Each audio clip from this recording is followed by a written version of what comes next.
Hello and welcome to News Round, where we do you a recap of stories that made headlines during the week. Thank you for joining us. I'm Olumide Macaulay. First, the headlines. After over a year of its launch, Dangote refinery rolls out its first premium motor spirit from its 650,000 barrels per day facility. Police declare Britain Nigerian wanted for attempting to overthrow President Bola Tinubu. Federal government arraigns 10 protesters for alleged treason, inciting mutiny, and intent to destabilize Nigeria. Plus, at least 4 people killed at a high school in Winder, Georgia, in the United States. That's News Round in View. We begin in the oil and gas sector. The Dangote refinery has rolled out its first set of premium motor spirit from its 650,000 barrels per day facility. The $20 billion refinery, built by billionaire Aliko Dangote, began operations in January, initially producing naphtha and jet fuel. Briefing journalists, the president of the Dangote Group says Nigeria will have engine-friendly gasoline for the first time. A few years back, this complex, now housing the world's largest single-train refinery out of sub-Saharan Africa, was put through the rigors of construction, dredging, piling, and all the processes of fitting and instrumentation.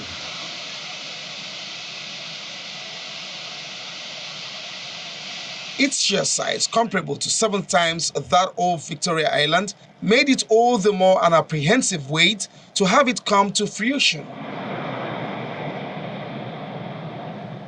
And in less than a decade, the complex in many regards is up and running, producing in its wake the much coveted premium motor spirit petrol, as it also is a day of joy for the founder. I would like to salute the people of Nigeria. On his gratitude list, he points out 2 major positive shifts the president's Naira for Crude directive has brought to this fair. I want to personally also thank Mr. President Bola Ahmed Tinubu, for creating this idea of Naira for crude and also Naira for the product. Doing that, it will give a lot of stability for the Naira, where now you remove 40% of the demand of dollars in the market, and that will actually stabilize the market. But that's not it. As you know, there's quite a lot of what you call round tripping, where people now do documentation and the fuel does not come into Nigeria, and this is a fact. So right now, as we have this refinery working, it will show the true consumption of Nigeria. He then leads the team to the loading gantry area, where he speaks more about pricing, availability, and quality. You can put it in your car and begin to run. And it will actually save your engine. It will give your engine the best performance. It will not be the normal one. Our gasoline can be, that is PMS, can be in filling stations in the next 48 hours, depending on NNPC. On PMS, like what I told you, it is an arrangement which was designed and approved by Federal Executive Council, led by His Excellency President Bola Ahmed Tinubu. As soon as it is finalized, which he is pushing, once we finish with NNPC, it can be today, it can be tomorrow, we are ready to roll into the market. It's another hurdle crossed and a few more before the finish line, which Aliko Dangote says is surmountable, adding that domestic supply is inevitable for economic growth. Olu Phillips, Channels Television News. Meanwhile, following the latest increase in pump price of premium motor spirit petrol for the Nigerian National Petroleum Company Limited, many Nigerians across the country are expressing their anger and frustration as they say this has made life unbearable. Many stations have been under lock and key, while those that are even selling have long queues in attendance. This next report will show you looks at the fuel station situation in some other parts of the country. One of those rare days when driving in Lagos is a delight, but not for the right reasons, as petrol scarcity seems to be getting worse. Queues as long as 2 kilometers in some areas.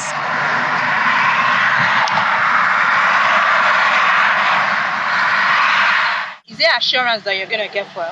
I don't even think so, because with what I'm seeing there, I don't even know whether there is fuel at all. But you're waiting? Yes, we are waiting because we saw those bike that, around there. So we are believing that there is fuel there, but I don't know. We are just waiting. If there's fuel, we'll buy it. Water transport is taking a hit due to a ban on jerry cans. Boat Captain Adeolu Felix is one of those lamenting the situation. We are came here this morning. We want to buy fuel. They say they're not sell for keg, jerry can. We are begging the federal government to find the solution to sell keg, to sell for keg. We are begging them. This morning now, I never eat, I never drink any water again. We go NNPC, they say they're not sell. We go Mobi, they say they're not sell. Now our boat is, they follow me now. You just let it there. They're not saying fuel to carry, go back to Kurudu now. The ban in the meantime hasn't stopped petrol hawkers from the streets. And a 5-liter keg now goes for a minimum of 5,000 naira on Lagos streets. Despite pump price of petrol ranging between 855 and 970 naira. And the story is not different elsewhere. From Calabar in Cross River to Sokoto, Ibadan in Oyo State to Kukawa in Borno, rising cost of petrol is leaving most Nigerians frustrated. We used to collect that time 1,000, 1,500, but now that's the same equipment that we collect 1,000, 1,500. Now it's 5,000 naira we charge, and we charge all this money. Okay, like now we carry 10 passengers now, which is 50,000 naira. Where we normally buy fuel of from here now to you. That time we used to buy that time we collect 5,000. We used to buy fuel of 4,000 naira for to and flow.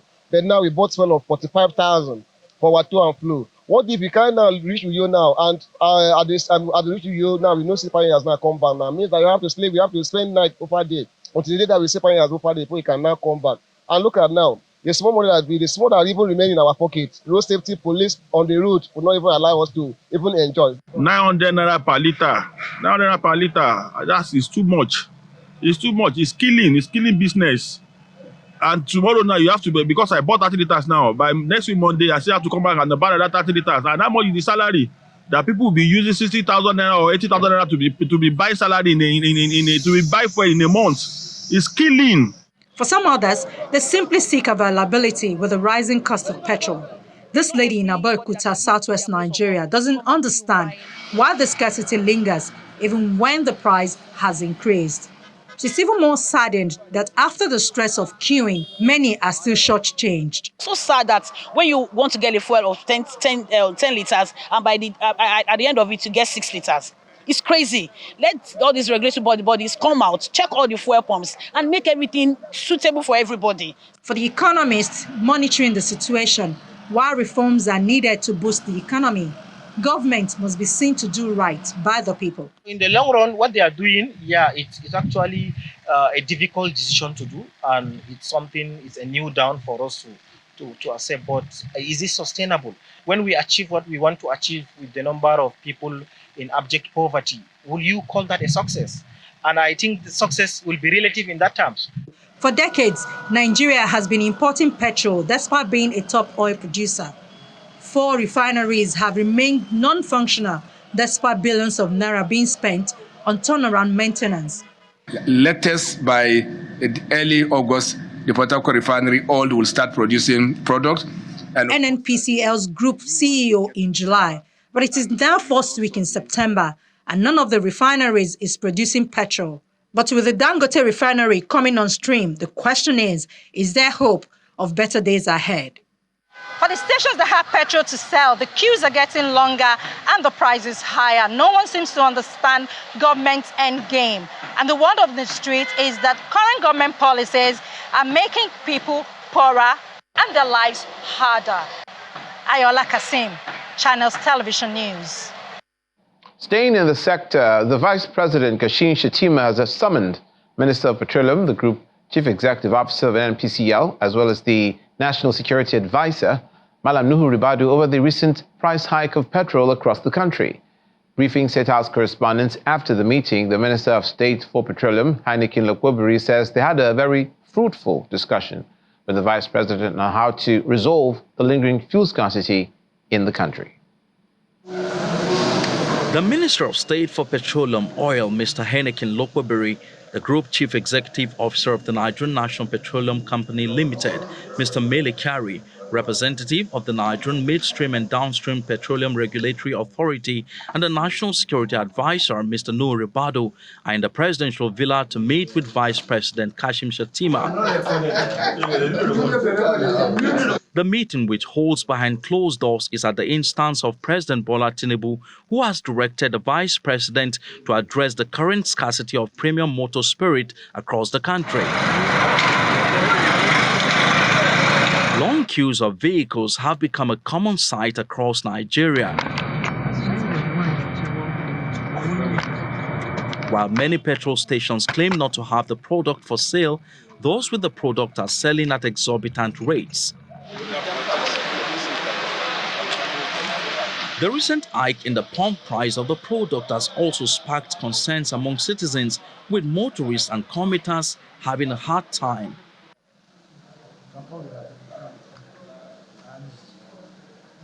The meeting of the Vice President with the stakeholders lasted for a few hours, after which the State House correspondents were briefed on the outcome of the meeting.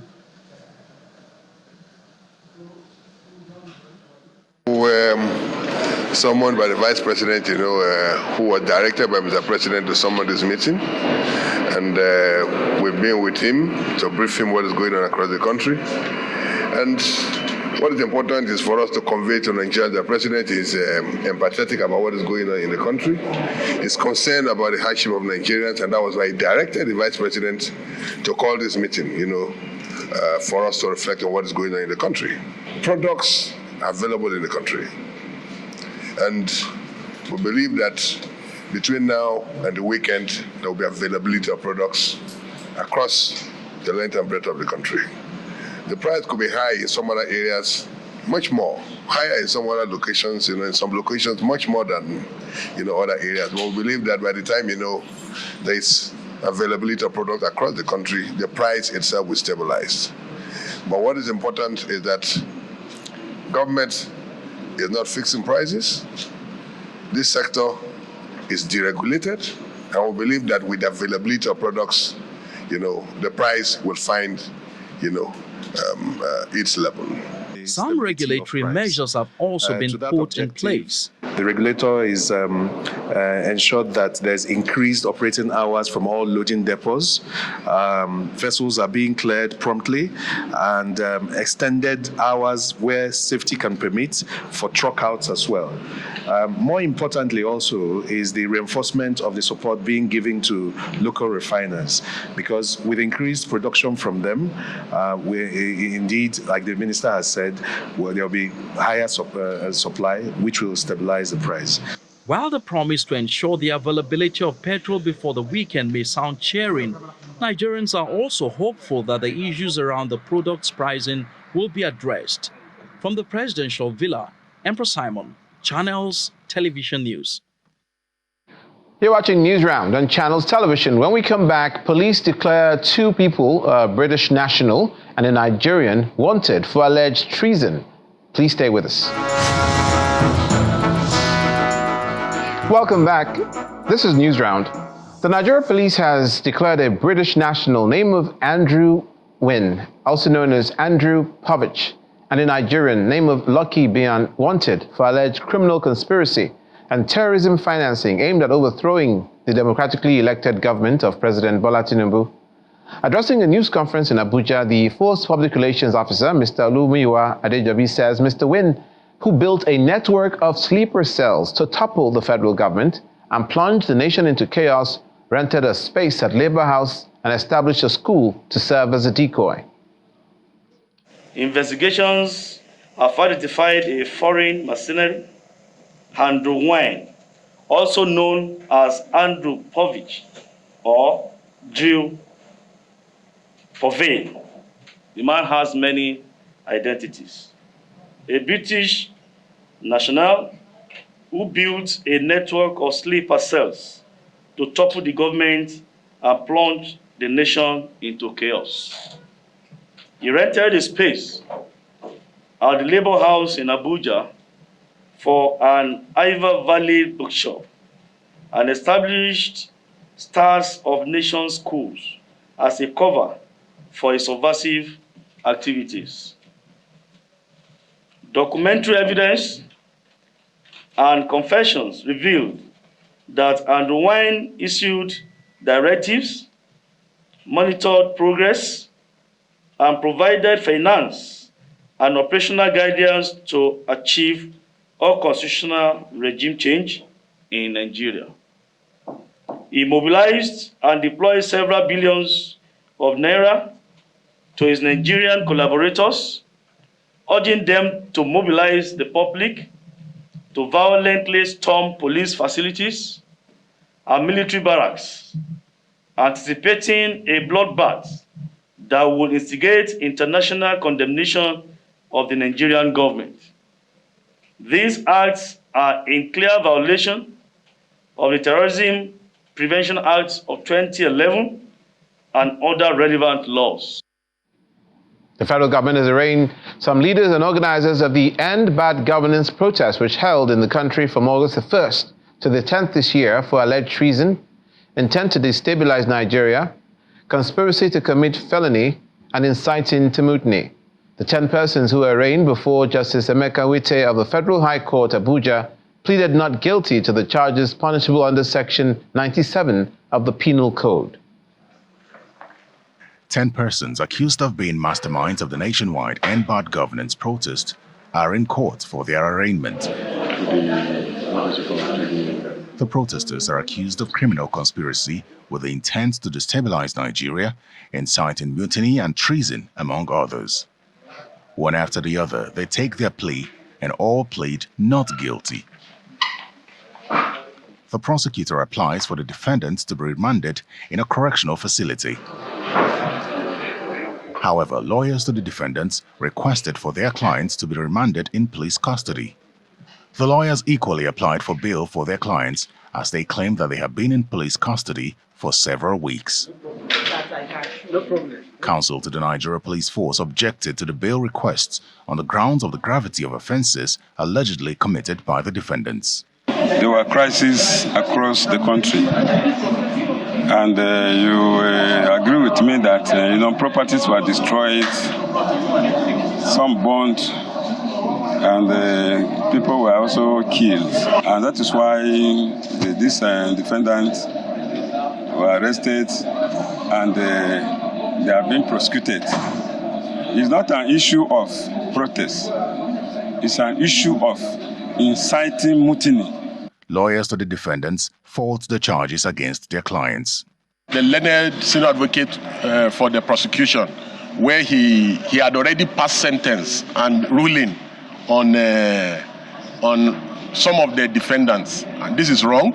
This is media trial, and this is media publicity. It is quite unfortunate that the government that has benefited more than any other in the history of Nigeria from protest and dissent has the balls to arraign Nigerians for peacefully protesting and demand for social justice.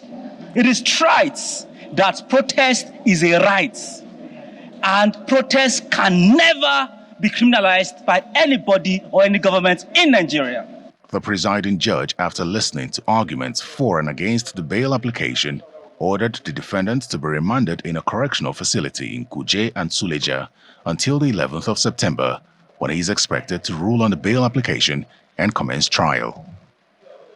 The Inter-Party Advisory Council has proposed that all elections, including presidential, National Assembly, governorship, and state houses of assembly, be conducted in a single day, asserting that the current staggering system of elections is not cost-effective.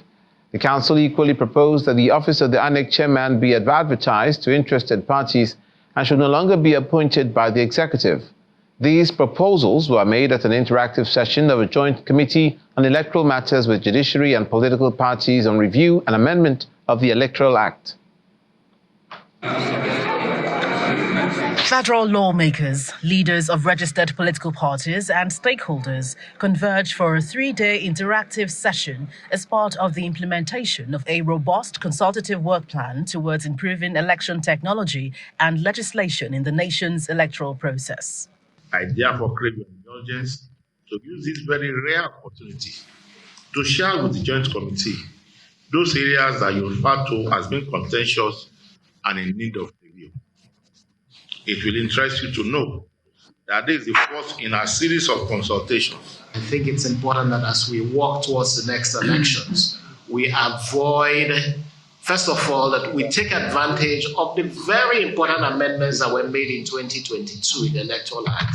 Because if we do not improve on implementation of the Electoral Act for the next elections, our country's democracy could be severely challenged. In a no-holds-barred interactive session, political parties under the aegis of the Inter-Party Advisory Council make several proposals to the electoral process, including linking the continuous voter registration to the National Identification Number. The current staggered system of election is not cost-effective. A single-day election will reduce costs, minimize disruption to economic and academic activities, maintain voters' enthusiasm. To ensure the independence of the electoral commission, the appointment of INEC chairman, national commissioners, and the resident electoral commission should not be the responsibility of the executive. Rather, interested candidates for these offices should publicly express interest. Some of the parties also have their take on the proposed amendment. On the issue of setting up an independent appointment committee for the purpose of appointment of INEC chairman and other functionaries of INEC, I think that is also, we have reservations and objections in that regard. The issue of party cross-capiting is also whipped up. He said you cannot win an election on a platform of a party and you carry the victory to another political party. You no go work. I'm quoting the governor. We must make it very clear in the act